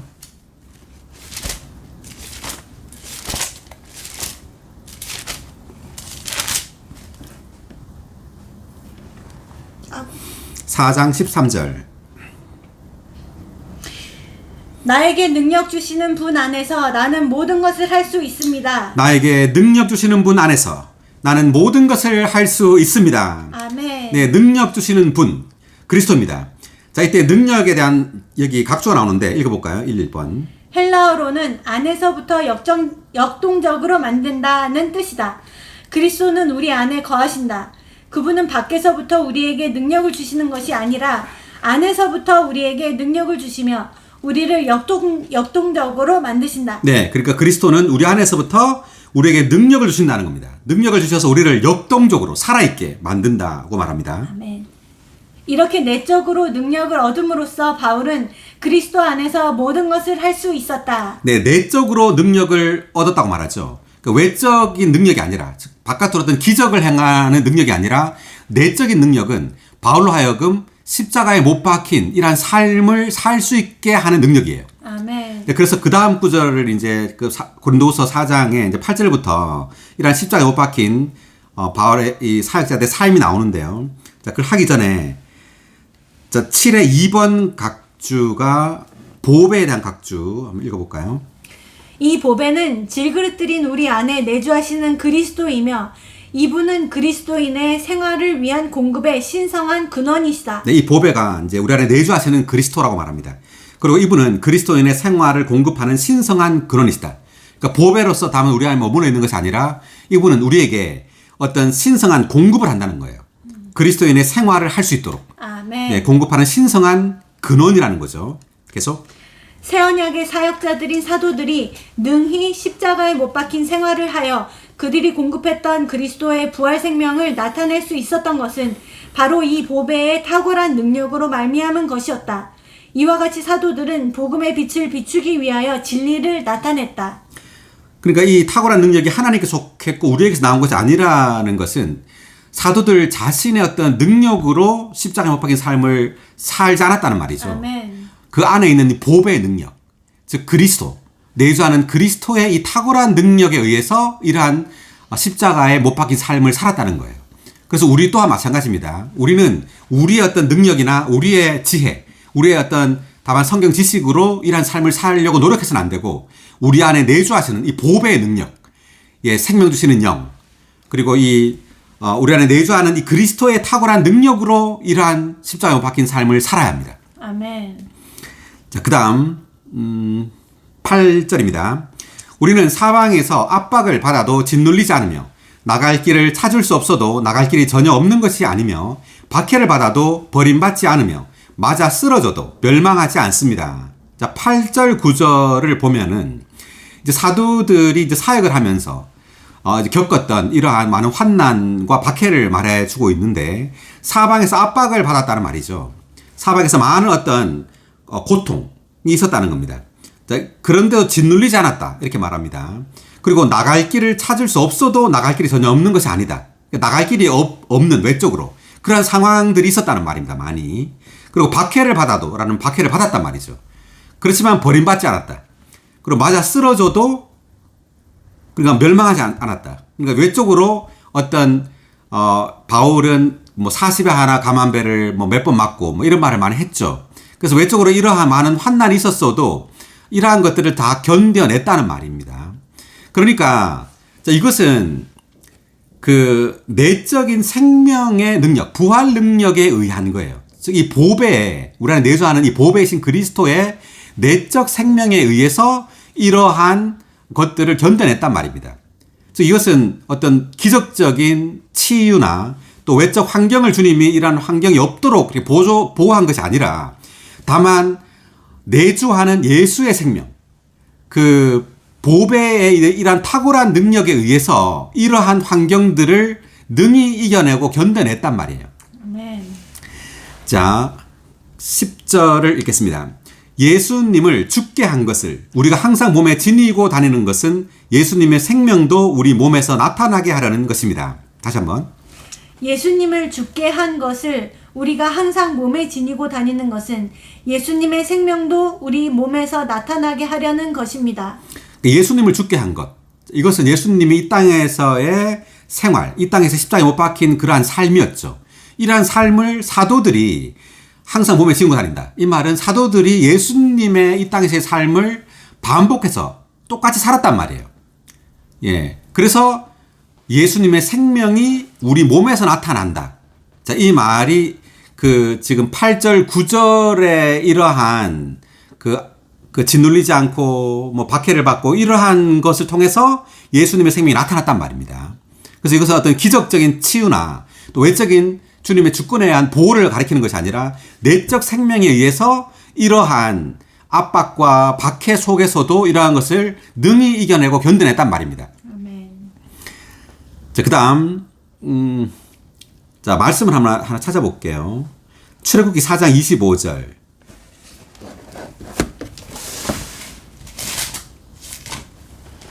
그때 시보라가 부싯돌을 가져다가 자기 아들의 포피를 잘라 모세의 발 앞에 던지며 말하였다. 당신은 참으로 나에게 피의 신랑입니다. 자, 이것이 이제 할례를 그 십보라가 자기 아들한테 행했는 장면인데, 여기 25의 1번 각줄 읽어볼까요? 하나님께서 모세를 죽이려고 하시자 모세의 이방인 아내 십보라는 자기 아들에게 할례를 행할 수밖에 없었다. 이 할례는 타고난 생명을 제거하는 것을 상징한다. 하나님께서 모세를 그분의 사역 안으로 이끄시기 위해서는 이 일이 반드시 필요했다. 왜냐하면 할례 받지 않은 사람, 곧 여전히 육체나 타고난 생명 안에서 사는 사람은 하나님의 사역에 참여할 수 없고 또 좋은 땅을 유업으로 받는 것과 관련하여 하나님께서 아브라함과 맺으신 언약에 참여할 수 없기 때문이다. 그러니까 모세를 하나님께서 그분의 사역 안에 이끄시기 위해서 이제 할례를 행할 수밖에 없었다 이 말이죠. 왜냐하면 그 육체나 타고난 생명 안에 사는 사람은 하나님의 사역에 참여할 수 없다는 겁니다. 그다음 하나님께 쓰임받는 사람은 반드시 타고난 생명이 잘라진 표시를 주관적으로 지녀야 한다. 네, 하나님께 쓰임 받는 사람은 반드시 타고난 생명이 잘라진 표시를 주관적으로 지녀야 한다라고 말했습니다. 그다음 네. 아론과 짝을 이루고 시보라에 의해 잘라진 후에 하나님께서 모세를 부르신 부름은 완성되었다. 그러니까 우리가 하나님의 사역을 하고 하나님께 쓰임 받기 위해서는 우리의 타고난 생명이 잘라진 표시를 지녀야 됩니다. 이것이 지금 고린도서에서 바울의 어떤 생활의 체험 가운데서 나타나고 있어요. 그 바울은 십자가를 지는 예수를 죽게 한 이러한 많은 고난의 환경 가운데 있었죠. 자, 이것이 사도로 하여금 자기의 육체를 신뢰하지 않게 한 겁니다. 타고난 생명을 신뢰하지 않고 주님을 신뢰하게 했다는 거죠. 아멘. 자, 이러한 환경을 주님은 의도적으로 이렇게 사도들에게 이렇게 주는 겁니다. 사역자들에게. 그렇게 함으로 그들의 타고난 지혜나 타고난 능력을 신뢰하지 않고 예수의 생명, 우리 안에 내주하는 이 예수의 생명을 의지하고 이 예수의 생명이 나타나도록 하는 거죠. 아멘. 자, 이것이 바로 사역이에요. 사역은 다만 우리의 어떤 명철이나 우리의 지식을 가지고 하는 것이 아니라 반드시 하나님을 의지합니다. 우리 안에 있는 이 보배의 능력이 나타나야 돼요. 아멘. 네, 그럴 때 생명이 다른 이들에게 전달되고 공급될 수 있는 것입니다. 자, 10의 1번 각주를 볼까요? 예수님을 죽게 한 것. 즉 죽인 것, 죽음에 이르게 한 것. 이것은 주 예수님께서 고난당하시고 통과하셨던 죽음의 일, 십자가의 일을 가리킨다. 우리 체험에서 이것은 예수님을 위하여, 그리스도의 몸을 위하여, 신약 사역을 위하여 우리에게 오는 고난, 박해 또는 다룸이다. 네, 이것은 이제 신약 사역을 위하여 우리에게 오는 고난, 박해 또는 다룸이라고 말하죠. 우리를 다루는 어떤 그러한 환경이라는 걸 말합니다. 그다음 이것은 질병이나 재난같이 옛 창조물 안에 있는 모든 인류가 당하는 일반적인 고난과 고통을 가리키는 것이 아니다. 또한 죄들, 실수들, 자신의 책임을 다하지 못했기 때문에 받는 징벌, 교정 혹은 징계를 가리키는 것도 아니다. 예수님을 죽게 한 것이 우리의 타고난 사람과 겉사람과 육체를 소멸시킴으로써 우리의 속사람은 발전하고 새로워지는 기회를 갖게 된다. 이러한 환경이나 고난과 박해가 오는 것은 우리의 죄들이나 잘못 때문에 오는 것이 아니라는 말입니다. 여기에서는 이것은 왜 오느냐면 예수님을 죽게 한 것이 우리의 타고난 사람, 겉사람, 육체를 소멸시킨다는 거죠. 그럼으로써 우리의 속사람은 발전하고 새로워지는 기회를 갖게 된다. 이렇게 말했습니다. 예수님께서도 이 땅에 사역을 하실 때 많은 고난이 있었죠. 그것은 예수님의 어떤 죄들이나 잘못 때문에 온 것이 아니죠. 예수님은 죄가 없는 분이십니다. 그렇지만 많은 고난과 박해가 있었어요. 자, 이러한 고난과 박해 속에서 이제 예수님은 더욱 하나님을 의지하고 하나님께 나아가서 하나님에 의해서 사역을 할 수 있게 된 겁니다. 자, 그 다음 11절을 읽겠습니다. 이것은 살아있는 우리가 항상 예수님을 위하여 죽음에 넘겨짐으로써 예수님의 생명도 우리의 죽을 육체에 나타나게 하려는 것입니다. 다시 한번. 이것은 살아있는 우리가 항상 예수님을 위하여 죽음에 넘겨짐으로써 예수님의 생명도 우리의 죽을 육체에 나타나게 하려는 것입니다. 여기 예수님의 생명도 우리의 죽을 육체에 나타난다. 자, 여기에는 각주가 있는데 읽어볼까요? 11의 1번. 4장 10절과 11절에 있는 예수님이라는 칭호는 사도들이 주 예수님께서 이 땅에서 생활하셨던 것과 같은 생활을 했다는 것을 암시한다. 예, 그러니까 예수님의 생명이라는 말을 지금 바울이 자주 쓰고 있어요. 그래서 예수님이라는 칭호를 자주 썼던 이유는 뭐냐면 바울이 사도들이 주 예수님께서 이 땅에서 생활하셨던 것과 같은 생활을 했다는 것을 암시하고 있다고 말합니다. 그 다음. 주님의 생활은 부활 생명을 나타내기 위하여 십자가에 죽으면서 살았던 생활이다. 또한 주님의 생활은 그분의 인격과 그분의 사역이 하나였고 그분의 생활이 곧 사역이었던 그러한 생활이었다. 그러니까 주님의 생활이라는 것은 주님의 인격과 그분의 사역이 하나였다는 말이죠. 아멘. 그러니까 생활이 곧 사역이었다. 생활이 곧 일이었다는 말입니다. 그러니까 이것이 구분되지 않는다는 거죠. 그러니까 사역을 다 하고 나면 이제 천연적인 생활을 하는 것이 아니라 생활과 사역은 하나입니다. 아멘. 그의 존재가 곧 사역이란 말이죠. 그래서 우리의 어떤 생활은 십자가에 못 박힌 그러한 생활 가운데서 부활 생명이 나타난다는 의미입니다. 아멘. 그 다음 12절. 그러므로 죽음은 우리 안에서 활동하고 생명은 여러분 안에서 활동합니다. 다시 한번. 아멘. 그러므로 죽음은 우리 안에서 활동하고 생명은 여러분 안에서 활동합니다. 아멘. 네, 이것이 이제 사역을 아주 잘 설명한 문장이라고 말할 수 있는데 반드시 죽음이 우리 안에서 활동해야 돼요. 네, 죽음이 우리 안에서 활동해야지 생명이 다른 이들에게 공급될 수 있다는 의미입니다.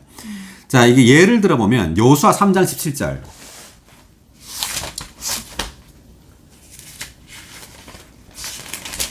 요단강을 건널 때의 장면입니다.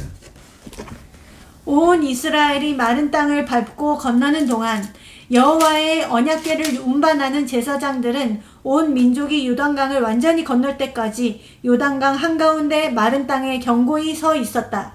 그러니까 요단강을 건너야지 이제 그 어디죠? 가나안 땅으로 들어가죠. 그런데 요단강을 건널 때 이제 이 요단강의 물을 밟고 서 있었는데 누가 밟고 서 있었냐면 제사장들입니다. 이제 여호와의 언약궤를 운반하는 제사장들이 온 민족이 요단강을 완전히 건널 때까지 요단강 한가운데 마른 땅에 견고히 서 있었다. 그러니까 요단강 한가운데 서 있었단 말은 죽음 안에 머물러 있었단 말이에요. 제사장들이 죽음 안에 머물러 있을 때 이스라엘 백성들이 그 요단강을 다 건넌 거예요. 그러니까 사역자들은 이 제사장들처럼 죽음 안에 머물러 있어야 됩니다. 그러니까 죽음 안에 머물러 있단 말은 어떤 수치와 모욕과 그런 어떤 오해와 이러한 가운데서 그러한 것들을 기꺼이 받아야 된단 말이죠. 많은 사람들은 어떤 수치나 어떤 부끄러움이나 모욕을 안 받으려고 하죠. 오히려 그것을 다른 성도들이나 다른 사람에게 오히려 이렇게 덮어 씌우죠. 자신이 영광을 얻으려고. 자신 어떤 위치나 어떤 지위, 어떤 나의 봉사자라면 봉사자의 어떤 그러한 위신과 이런 걸 지키려고 오히려 이러한 것들을 위해서 어떤 거짓말을 하거나 또 다른 이들에게 이러한 것을 떠넘기죠. 그렇지만 진정한 사역자는 그렇지 않습니다. 진정한 사역자는 그러한 외적인 지위나 어떤 봉사 이러한 것이 중요한 것이 아니라 죽음을 기꺼이 죽음 안에 머무르는 사람이에요. 그러니까 진정한 죽음은 죽으려고 하지 않는 것. 이거 천연적인 사람입니다. 천연적이고 종교적인 사람은 죽음에 대해서 말은 하지만 진정한 어떤 죽음, 어떤 수치나 모욕이나 어떤 그러한 것이 올 때는 이것을 피하죠. 예, 그것은 다른 이들에게 생명을 공급할 수 없습니다. 외적으로 많은 일을 한다 할지라도 교회 봉사를 하든 뭐 복음을 전파로 나가든 많은 일을 하지만 여전히 그 사람은 새 언약의 사역자가 아닙니다. 새 언약의 사역자는 죽음을 기꺼이 수치와 모욕을 기꺼이 당하는 사람이죠. 예수님은 십자가에서 수치를 당했습니다. 수치를 당함으로 주님은 영광을 얻은 거죠. 주님이 수치를 당하지 않았다면 어떻게 우리가 생명을 얻을 수 있었겠습니까? 반드시 사역자들은 다른 이들을 위하여 기꺼이 수치와 모욕을 당할 수 있어야 돼요. 아멘. 자, 요한복음 12장 24절.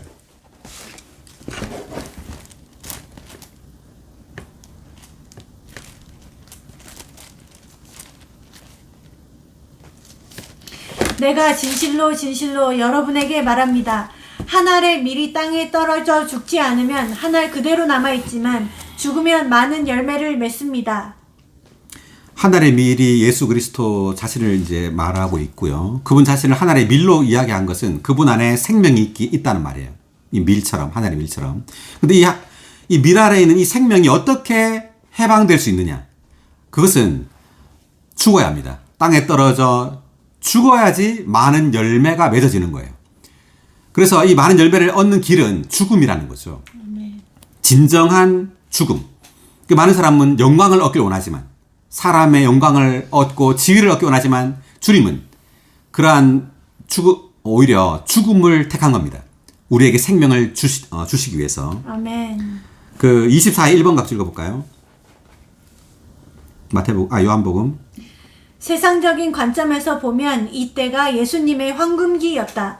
나사로의 부활로 말미암아 유대인의 큰 무리가 그분을 높이 평가했고 열렬히 환영했으며 헬라인들까지도 그분을 만나 뵙고자 했다. 그러나 그분은 교회를 위한 많은 미랄을 산출하시기 위해 한 알의 밀로써 땅에 떨어져 죽으시는 것을 선택하셨다. 주님은 이제 여기 보니까 큰 무리가 그분 높이 평가했고 열렬히 환영했습니다. 그리고 많은 사람들이 주님을 뵙고자 했죠. 그렇지만 주님은 다만 하나의 밀로써 십자가에서 수치와 모욕 가운데 십자가에 못 박혀 죽으신 겁니다. 우리도 이와 같아요. 만약에 우리가 이와 같지 않다면 우리가 외적으로 많은 일을 한다 할지라도 여기에는 열매가 없을 겁니다. 반드시 죽음이 우리 안에서 활동해야 하고 그럴 때 생명은 다른 이들 안으로 분배될 수 있습니다. 아멘. 자, 그래서 우리가 이런 말이 있어요. 사역의 분량, 나의 사역의 분량은 내가 활동하는 어떤 정도에 달려 있는 것이 아니라 죽음을 통과한 정도에 달려 있다라고 말합니다. 뭐라고요? 네, 나의 사역의 분량은 내가 많은 활동을 하는 어떤 정도에 달려 있는 것이 아니라는 거죠. 아니라 내가 얼마나 죽음을 많이 통과했느냐에 나의 사역의 분량이 달려 있다는 겁니다. 자, 돌아와서 12의 1번 각주 읽어보겠습니다. 생명은 여러분 안에서 활동합니다. 우리가 주님의 죽음으로 말미암아 죽게 될 때 그분의 부활 생명은 우리를 통해 다른 사람들 안으로 분배된다. 다른 사람들 안으로 생명이 분배되는 것은 언제나 우리가 십자가에서 죽은 결과이다. 다른 사람들 안으로 뭐가 분배된다고요? 생명. 네, 생명이 분배된다는 거죠. 우리는 다른 이들에게 지식을 다만 전달하는 사람들이 아니라 세상의 사역자들은 생명을 분배하는 사람들이에요. 그렇기 때문에 여기에 죽음이 필요한 겁니다. 그럼 13절 계속 또한 성경에 내가 믿었으므로 말하였습니다 라고 기록된 것과 같이 우리도 동일한 믿음의 영을 가졌으므로 우리 역시 믿고 말합니다. 다시 한번. 또한 성경에 나는 믿었기에 말하였다네 라고 기록된 것과 같이 우리도 동일한 믿음의 영을 가졌으므로 우리 역시 믿고 말합니다. 자, 믿었기에 말한다. 굉장히 놀라운 말입니다. 사실 새 언약의 사역자들은 주님을 믿고 또는 주님의 말씀을 믿음으로 말해야 합니다. 아멘. 네, 우리는 주님의 말씀을 믿어야 되죠. 그리고 주님께서 우리를 보호하실 것이고 또 주님께서 우리를 부활시키실 것이고 또 부활하신 주님이 우리 안에 있다는 것을 믿어야 합니다. 아멘. 이렇게 믿음으로 우리는 담대하게 하나님의 말씀을 말해야 합니다. 아멘. 그러므로 바울은 이렇게 말하는 겁니다. 내가 믿었으므로 말하였습니다. 또는 믿었기에 말합니다. 우리도 동일한 믿음의 영을 가졌으므로 우리 역시 믿고 말합니다. 아멘. 할렐루야. 할렐루야. 우리 역시 믿고 말합니다. 아멘. 자, 우리는 믿고 말하는 사람들입니다. 아멘. 할렐루야. 아멘. 자, 이것이 바로 새 언약의 사역자들입니다. 여기 믿음의 영에 대한 각주가 있는데 읽어보고 넘어가겠습니다. 이것은 성령이라고 명백하게 말할 수는 없다. 그렇다고 다만 사람의 성분만도 아니다. 새롭게 된 사람 전체에 스며들어 그 사람의 특징을 이루신 내주하시는 성령이다. 믿음의 영, 성령이라고 명백하게 말할 수는 없고 그렇다고 다만 사람의 기능이나 성분만도 아니다. 이것은 이 둘이 섞인 것이다. 자, 그러니까 이 믿음의 영 할 때 영은 성령만도 아니고 사람의 어떤 영만도 아니라는 말이죠. 섞인 것이다. 그러니까 연합된 영이다 이런 뜻입니다. 계속. 믿음의 영은 성령과 사람의 영이 연합된 것이다. 우리는 시편 작가들처럼 이러한 영을 사용하여 우리가 주님에 대해 체험한 것들, 특별히 주님의 죽음과 부활을 믿고 말해야 한다. 네, 특별히 주님의 죽음과 부활을 믿고 말해야 한다. 아멘. 그다음 믿음은 우리의 생각 안에 있는 것이 아니라 성령과 연합된 우리의 영 안에 있다. 아멘. 의심은 우리의 생각 안에 있다. 여기서 영은 사도들이 사역을 수행하기 위해 부활 안에서 십자가에 못 박힌 생활을 했던 것이 바로 이 연합된 영으로 말미암은 것임을 가리킨다. 네, 의심은 우리의 생각 안에 있지만 믿음은 우리의 영 안에 있죠. 아멘. 그래서 이 영은 사도들이 사역을 수행하기 위해 부활 안에서 십자가에 못 박힌 생활을 했던 것이 바로 이 연합된 영으로 말미암은 것임을 가리킨다. 그 사도들은 영 안에서 살고 행했다는 이야기입니다. 14절. 이것은 주 예수님을 다시 살리신 분께서 예수님과 함께 우리도 살리시고 우리를 여러분과 함께 그분 앞에 서게 하실 것을 알기 때문입니다. 아멘. 오 주여, 주 예수님을 다시 살리신 분께서 부활의 하나님이죠. 부활의 하나님께서 예수님과 함께 우리도 살리신다. 그러니까 이것은 체험에 있어서 부활의 하나님이 믿는 이들 사도들 안에 역사한단 말입니다. 그래서 사역을 수행할 때 많은 고난과 박해가 있지만 그러한 고난과 박해 가운데서도 그들은 여전히 살아있단 말입니다. 아멘. 죽지 않고 멸망하지 않고 우리를 여러분과 함께 그분 앞에 서게 하실 것을 알기 때문입니다. 그러니까 여러분과 함께 그분 앞에 서게 한다. 자, 이 말은 이러한 사역을 통해서 사도들이 전파한 이 믿는 이들이 이제 예수님 앞에 충분히 성장한 사람으로 이제 선다는 이야기예요. 15절. 이 모든 것은 여러분을 위한 것입니다. 이것은 더 많은 사람을 통하여 풍성해진 은혜로 감사가 넘쳐나서 하나님께 영광을 돌리게 하려는 것입니다. 그러니까 더 많은 사람을 통하여 풍성해진 은혜. 사도들의 사역을 통해서 많은 사람이 은혜를 받겠죠. 자, 이 은혜는 많은 사람 안으로 분배된 그리스도입니다. 그리스도가 풍성하단 말이죠. 이 사도들의 사역을 통해서. 자, 여기 각주를 한번 보면 15의 1번 은혜에 대한 각주. 문맥에 따르면 은혜는 바로 그리스도이다. 이 그리스도는 사도들이 십자가에 못 박힌 생활을 하고 부활 생명을 나타내어 하나님의 새 언약의 사역을 수행할 수 있도록 그들 안에 생명과 생명 공급으로 사셨던 분이시다. 네. 그러니까 바울과 이 사도들, 이 사역자들은 이 그리스도에 의해서 살고 또 사역을 수행했다는 말이고요. 자, 그래서 이러한 그리스도가 믿는 이들 안으로 공급되어서, 은혜로 공급되어서 이제 그들이 이제 하나님의 영광, 하나님을 표현하는 그 영광이 된단 말입니다. 하나님께 영광을 돌린단 말이. 16절. 그러므로 우리는 낙심하지 않습니다. 우리의 겉사람은 썩어가고 있지만 우리의 속사람은 나날이 새로워지고 있습니다. 아멘. 다시 한번. 그러므로 우리는 낙심하지 않습니다. 우리의 겉사람은 썩어가고 있지만 우리의 속사람은 나날이 새로워지고 있습니다. 아멘. 네. 할렐루야. 할렐루야. 네, 우리 낙심하지 않습니다. 왜냐하면 우리에게 은혜가 계속 넘치기 때문입니다. 아멘. 이 사역에 의해서 은혜가 우리에게 계속 공급되므로 이러한 절망적인 상황, 낙심되고 실망하는 상황 속에서도 우린 여전히 낙심하지 않고 이것을 다 이겨낸단 말이죠.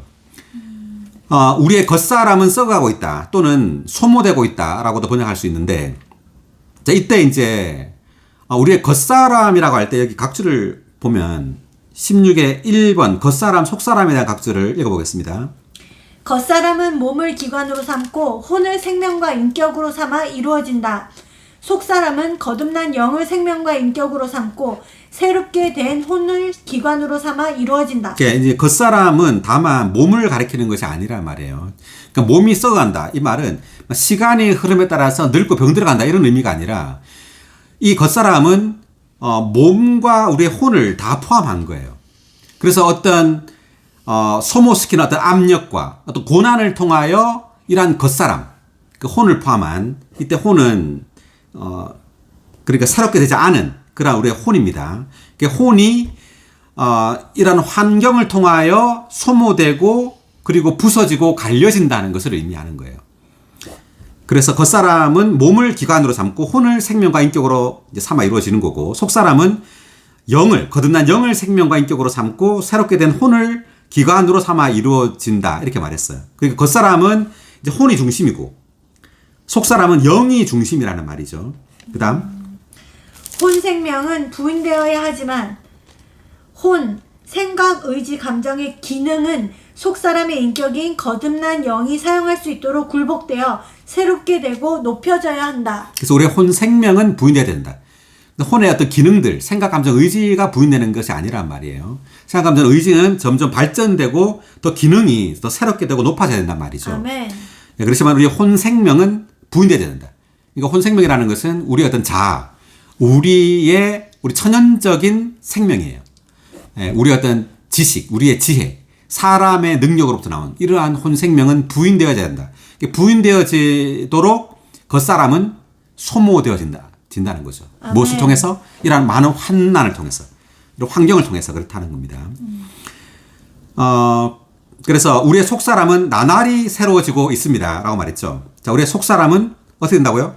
나날이 새로워지고 있습니다. 네, 나날이 새로워진다.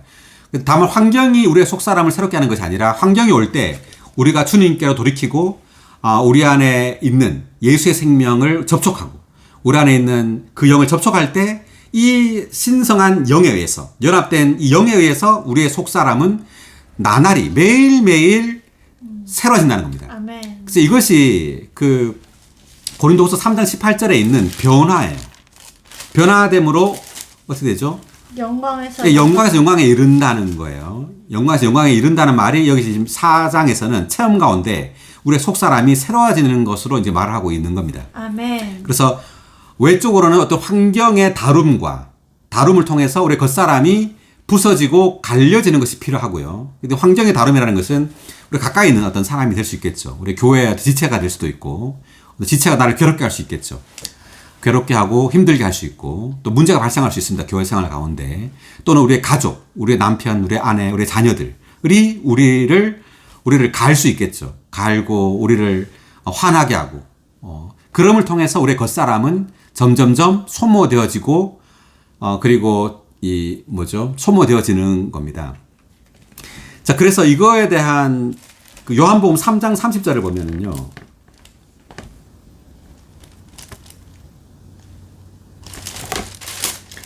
그분은 증가하셔야 하고 나는 감소되어야 합니다. 그분은 증가하셔야 하고 아멘. 나는 감소되어야 합니다. 아멘. 네, 나는 감소되어야 한다. 그래서 우리의 체험 가운데서 우리는 계속해서 우리의 겉사람이 감소되어야 합니다. 아멘. 예, 그럴수록 우리의 속사람은 계속해서 새로워지고 증가되어야 된다는 말이죠. 자, 새로워진다는 것에 대해서 디도서 3장 5절 볼까요?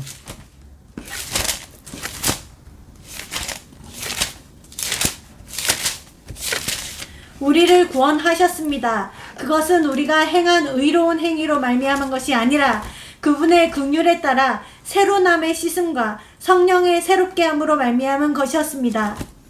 네, 여기 보니까 그분의 긍휼에 따라 새로남의 씻음, 이게 거듭남이죠. 거듭남의 씻음과 성령의 새롭게 함. 그러니까 거듭났을 때 이제 성령이 우리의 영 안에 들어오는 거죠. 근데 거듭남의 씻음이라는 것이 성령의 씻음과 같은 거예요.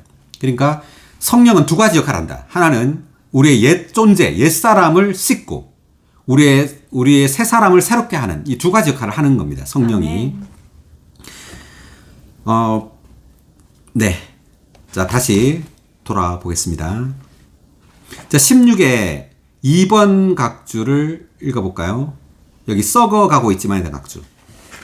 혹은 소멸되고 소모되고 마모되고 계속되는 죽임 곧 죽이는 일로 말미암아 우리의 겉사람 즉 우리의 물질적인 몸과 이 몸에 생명을 주는 혼은 소멸되며 마모되고 있다. 네, 이 죽이는 일. 그러니까 우리의 어떤 환경을 말하겠죠.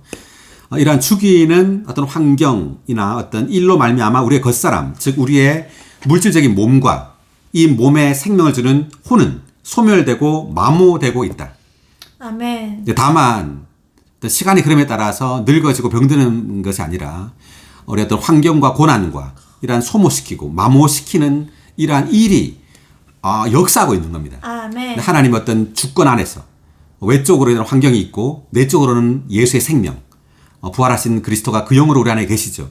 안팎으로 주님은 역사함으로 우리를 계속해서 그 혼생명은 우리의 혼은 이제 소멸되고 마모되게 하고 우리의 속사람은 계속해서 새롭게 하는 겁니다. 아멘. 그래서 결국은 우리로 하여금 하나님을 완전히 표현하는 하나님의 영광이 되게 하는 겁니다. 아멘. 이것이 고린도후서 3장 18절에서 영광에서 영광에 이른단 말이 바로 그 말입니다. 아멘. 그 다음 16의 3번 새로워지고 있습니다에 대한 각주. 이것은 부활 생명의 신성한 공급을 받아 양육됨으로써 새로워지는 것이다. 죽을 몸인 우리의 겉사람은 죽음이 죽이는 일을 함으로 말미암아 소멸되고 있다. 그러나 우리의 속사람, 즉 우리의 거듭난 영과 우리 존재의 속부분들은 부활 생명을 공급받아 신진대사적으로 나날이 새로워지고 있다. 아멘. 아멘. 우리의 속사람, 즉 우리의 거듭난 영과 우리 존재의 속부분들은 부활 생명을 공급받아 신진대사적으로 나날이 새로워지고 있다. 할렐루야. 할렐루야. 아멘. 놀랍습니다. 자, 우리는 매일매일 새로워져야 됩니다. 아멘. 예, 어떻게 부활 생명을 공급받아야 돼요. 아멘. 매일매일 우리의 마음을 열어서, 우리의 마음을 열어서 이러한 부활 생명이 우리의 영과 그리고 우리의 속 존재 안으로 스며들고 침투해 들어와서 우리가 나날이 계속해서 새로워지도록 우리 그분께 우리 자신을 열어드려야 합니다. 아멘. 할렐루야. 놀랍습니다. 나날이 새로워지고 있습니다. 아멘. 자, 17절입니다. 우리가 받는 환난은 일시적이고도 가벼운 것인데 이것은 우리를 위하여 비교할 수 없을 정도로 영원하고도 중대한 영광을 이루어냅니다. 아멘. 다시 한번. 우리가 받는 환난은 일시적이고도 가벼운 것인데 이것은 우리를 위하여 비교할 수 없을 정도로 영원하고도 중대한 영광을 이루어냅니다. 아멘. 할렐루야.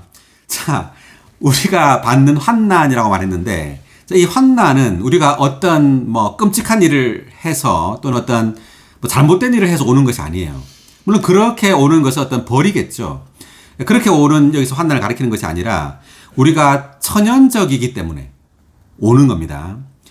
우리가 뭘 잘못해서 오는 것이 아니라 우리가 뭘 옳기 때문에 와요. 또 한면으로는 우리가 너무 옳고 너무 친절하고 사랑이 많고 이런 것 때문에도 옵니다.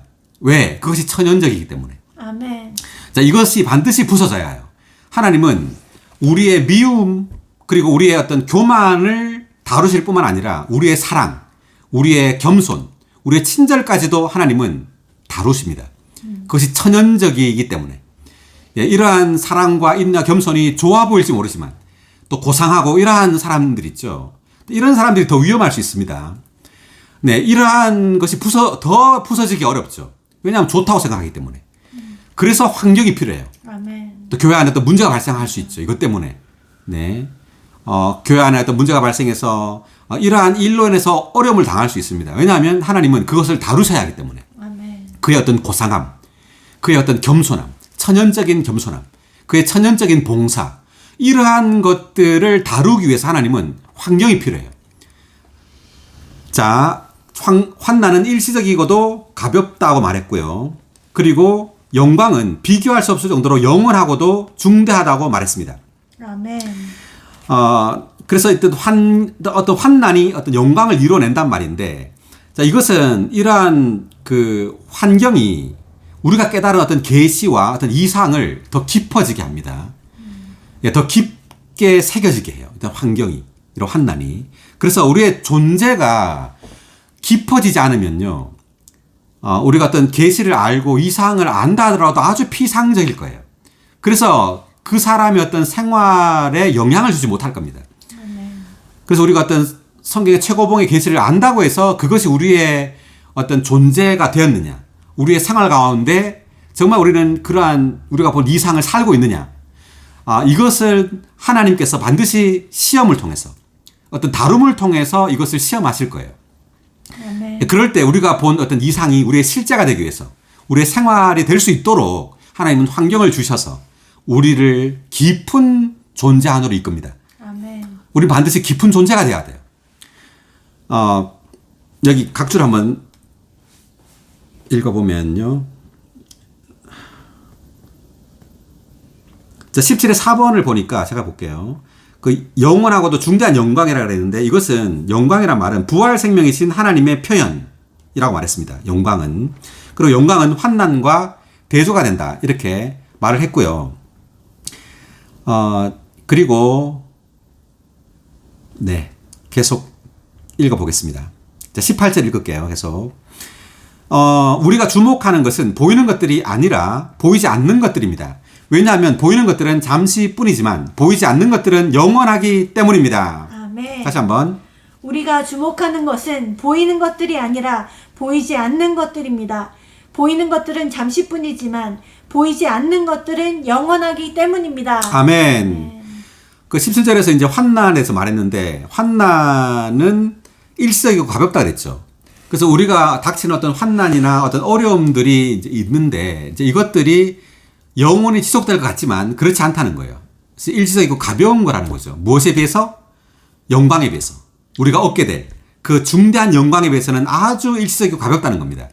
그래서 우리는 이러한 환난을 주목해서는 안 된다는 거죠. 그러니까 보이는 것들, 이것이 이제 환난을 말하는 거예요. 이러한 보이는 외적인 환난을 주목하지 말고 보이지 않는 영광을 주목해야 된단 말입니다. 이런 영광을 주목해야 되고 또 한면으로는 이것을 이렇게 또 볼 수 있는데 물질적이고 땅에 속한 것들을 또 주목하지 말아야 된다. 이런 의미도 적용해 볼 수 있겠죠. 물질적이고 땅에 속한 이런 보이는 것들을 주목하지 말고 보이지 않는 하늘에 속한 영적인 것을 주목해야 된다. 자, 이런 의미도 있습니다. 아멘. 자, 18절을 다시 한번 읽어볼까요? 우리가 주목하는 것은 보이는 것들이 아니라 보이지 않는 것들입니다. 보이는 것들은 잠시뿐이지만 보이지 않는 것들은 영원하기 때문입니다. 할렐루야. 아멘. 자, 우리는 보이는 것들을 추구하는 사람들이 아니라 보이지 않는 것들을 추구하는 사람들입니다. 아멘. 네, 우리는 어떤 보이는 것들을 두려워하지 말고 어떤 환난이나 환경을 두려워하지 말고 이러한 환난을 통해서 기꺼이 낮아지고 기꺼이 주님께로 돌이키고 그럴 때 우리는 영원하고도 중대한 영광을 얻게 됩니다. 아멘. 이 영광은 바로 우리를 통하여 표현되신 하나님 자신입니다. 아멘. 네, 이러한 영광이 우리로 하여금 이러한 환난이 우리로 하여금 영광을 얻게 합니다. 아멘. 주님께 우리가 마음을 돌이킬 때 아멘. 주님을 찬양합니다. 아멘. 할렐루야. 아멘. 네, 오늘 고린도서 4장 여기까지 하겠습니다. 수고하셨습니다.